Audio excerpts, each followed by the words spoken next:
आज आपण 1857च्या उठावाची लष्करी कारणे अभ्यासणार आहोत.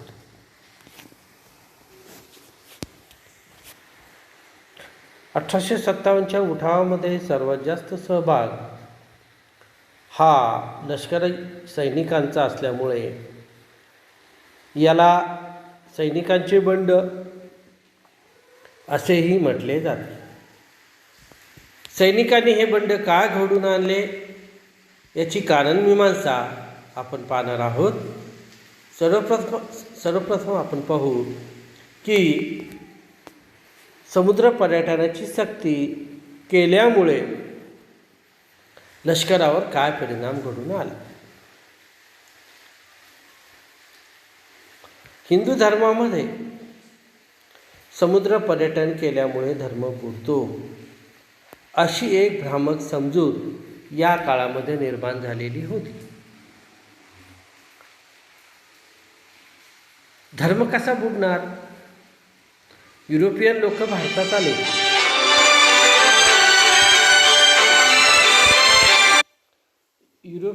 भारतात आले.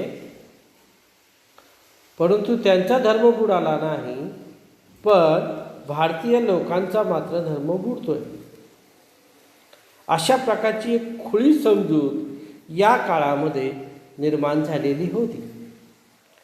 आणि जर का एखाद्या व्यक्तीने अशा पद्धतीने समुद्र पर्यटन केलेच तर त्यास प्रायश्चित्त करावे लागत असे.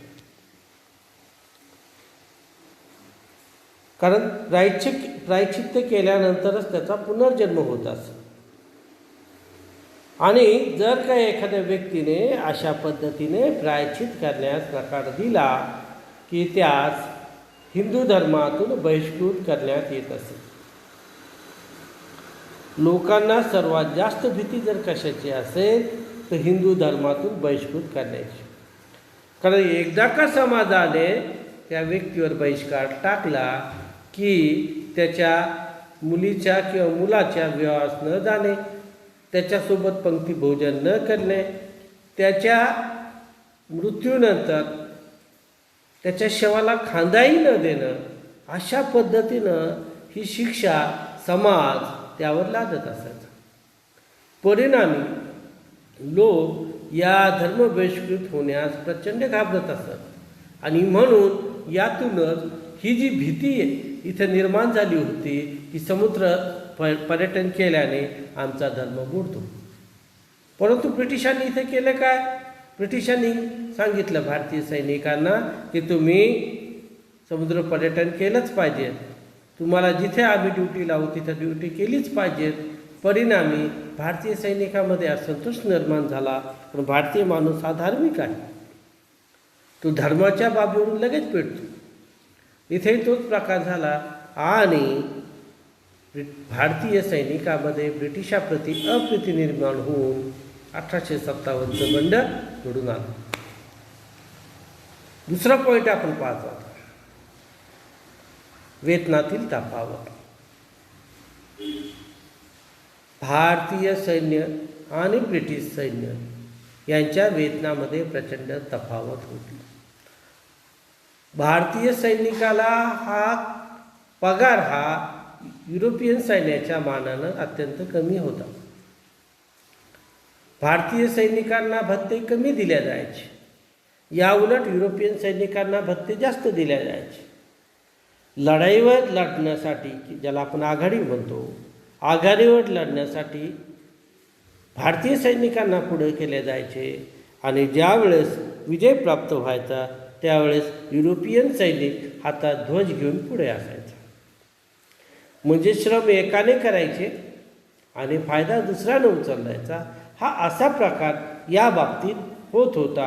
म्हणून भारतीय सैनिक ब्रिटिशावर नाराज झाले होते. तिसरा मुद्दा आहे की युरोपियन सैनिक आणि भारतीय सैनिक यांच्या पदोन्नतीतील बदल. युरोपियन सैनिकाला लवकर बदली होत असे, लवकर पदोन्नती मिळत असायची. याउलट भारतीय सैनिकांना जास्तीत जास्त जर कुठलं पद मिळत असेल तर सुभेदारापर्यंत. आणि याचा पगार किती असायचा तर नवीन लागलेल्या इंग्रज सैनिकांचा एवढा. या उलट इंग्रज सैनिक हा फार लवकर मेजर किंवा कर्नल पदापर्यंत पोहोचत असायचा. आणि हा जो पदोन्नतीतला फरक होता, काम जास्त पण प्रमोशन नाही असलं तरी अत्यंत कमी. परिणामी भारतीय सैनिक ब्रिटिश सैन्यावर, ब्रिटिश प्रशासनावर नाराज झाला आणि यातूनच 1857चा उठाव घडून आला. पुढचा मुद्दा आहे भारतीय सैनिकांना अपमानास्पद वागणूक. भारतीय सैनिकाकडे पाहत असताना गोरा माणूस त्याच्याकडे काळा व्यक्ती आहे म्हणून पाहत असायचा. मी सर्वश्रेष्ठ आहे, तू मात्र कनिष्ठ आहे. गोरा माणूस हा घोड्यावर बसत असायचा आणि भारतीय सैनिकाला आपल्या टाचेने किंवा लाथेनं त्याला हकलून द्यायचा, मारायचा, त्याला चापकाने फटकारायचा. जर भारतीय व्यक्ती सैनिकांच्या वस्तीतून जात असेल तर त्याला क्राउनिंग म्हणजे असं याच्यावर चालावं लागायचं, गुडघ्यावर रांगत जावं लागायचं. याचबरोबर भारतीय सैनिकांचा सातत्यानं अपमान केला जायचा, पदोपदी छळलं जायचं.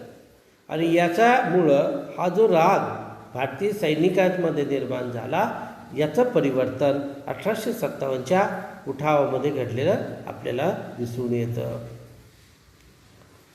पुढचा मुद्दा आहे भारतीय सैन्यावर अविश्वास. ब्रिटिश अधिकाऱ्यांचा भारतीय सैन्यावर मुळीच विश्वास नव्हता.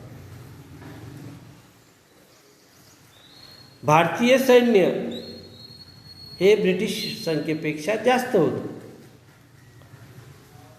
आणि हे लोक कधीही ब्रिटिशांच्या विरोधात बंड पुकारू शकतात अशी भीती युरोपियन सैन्याधिकाऱ्यांना होती. आणि ते होऊ द्यायचं नसेल तर दारुगोळ्याच्या तिजोऱ्याच्या चाव्या, साठ्याच्या चाव्या ह्या आपल्याकडे कायम ठेवणे असे आदेश सैन्याधिकाऱ्यांनी देण्यात आलेले होते. याचबरोबर इथे काही विशिष्ट जातींची संख्या मोठ्या प्रमाणात होती सैन्यामध्ये. विशेषतः बंगालमध्ये जर आपण पाहिलं तर ब्राह्मण घराण्यांची संख्या, त्यातल्या त्यात एकाच घराण्याची संख्या ही जास्त होती. आणि म्हणून ब्रिटिशांना वाटत होतं की या पद्धतीनं हे लोक कधी ना कधी आपल्या विरोधात उठाव घडवून आणतील. दुसरी बाब म्हणजे की ज्या भारतीय माणसाला अत्यंत प्रिय अशा बाबी आहेत त्यामध्ये धार्मिक बाबी. मुसलमान व्यक्ती असेल तर तो दाढी राखतो, कारण धर्माचं प्रतीक म्हणून त्याला दाढी राखणं आवश्यक वाटतं. आणि हिंदू व्यक्ती असेल तर तो कपाळावर टिळा लावतो. परंतु भारतीय सैन्यामध्ये मात्र या गोष्टीचा प्रतिबंध करण्याचं काम ब्रिटिश सैनिकांनी केलं. परिणामी आमच्या धर्मावर हा घाला घातला जातोय अशी भीती भारतीय सैन्यामध्ये निर्माण झाली आणि यातूनच 1857चं बंड घडून आलं. यासाठी एक मूलभूत कारण जे ठरलं ते होतं कारतूस प्रकरण. काय होतं हे कारतूस प्रकरण? तर ब्रिटिश सैन्याने मध्ये एनफिल्ड नावाची एक नवीन बुलेट आलेली होती. ही बुलेटच्या वर एक आवरण असायचं आणि हे आवरण दाताने तोडावं लागायचं. भारतीय सैन्यामध्ये अशी अफवा पसरवण्यात आली होती की हे जे बुलेटला लावलेलं आवरण आहे हे एक तर डुकराच्या चरबीचं किंवा गाईच्या चरबीचं बनवलेलं आहे.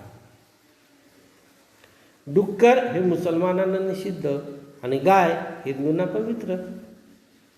ब्रिटिशांनी जाणीवपूर्वक आमचा धर्म बुडवण्यासाठी अशा पद्धतीनं या कारतुसाला चरबी लावलेली आहे अशी साधार भीती भारतीय सैनिकांच्या मनामध्ये निर्माण झाली आणि यावरील सर्व कारणामुळं सामाजिक, धार्मिक, आर्थिक, राजकीय, सांस्कृतिक या सगळ्या कारणामुळं ठिणगी पडण्याचं काम कारतूस प्रकरणानं केलं.